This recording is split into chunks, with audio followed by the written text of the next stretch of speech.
तर नमस्कार मंडळी, माझ्या आणखीन एका मिनी ब्लॉग मध्ये तुमचं स्वागत आहे। आज निघालो होतो बहिणीच्या गावाला भाऊबीज या सणानिमित्त तिला घेऊन येण्यासाठी। साधारण 1 तास प्रवास केल्यानंतर मी बहिणीच्या घरी जाऊन पोहोचलो। तिथं पोहोचल्यावर सुद्धा गाडीतून खाली न उतरणाऱ्या माझ्या चिरंजीवांना आमचे दाजी गाडीतून खाली उतरण्यासाठी कन्व्हिन्स करीत होते। तेवढ्यात भाचे कंपनीने मी आणलेला खाऊ आपल्या ताब्यात घेण्यासाठी गाडीत 3 ट्र्या मारल्या।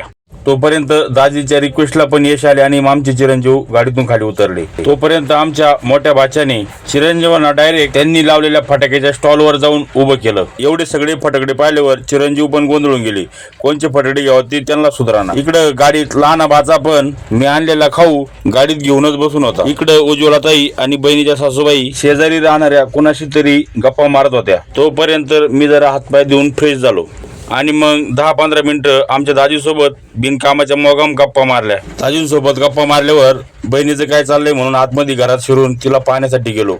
ती बिचारी माझ्या जेवणा खावण्याचं नियोजन करीत होती। तोपर्यंत दाजी चिरंजीवाला घेऊन गावात जाऊन त्याला त्यासाठी नवीन ड्रेस घेऊन आली होती।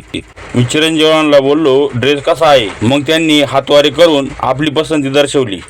सणानिमित्त आलेल्या सगळ्या बच्चे कंपनीचा गोंधळ सुरू होता आणि प्रत्येकाची एकच मागणी होती, मामा आमचा पण व्हिडिओ बनवाना। मग काय, मामातला डायरेक्टर जागा झाला आणि व्हिडिओ काढायला सुरुवात केली। लहान्या भाषेची आणि चिरंजीवाची जोडी लावून दोघांना स्लो मोशन मध्ये चालायला सांगितले। चिरंजीवांचा पण ऍटिट्यूड मध्ये स्लो मोशन मध्ये चालताना एक व्हिडिओ घेतला। तसाच एक सेम व्हिडिओ उज्ज्वलाताईचा पण घेऊन टाकला। तोपर्यंत जेवणाची ऑर्डर आली होती।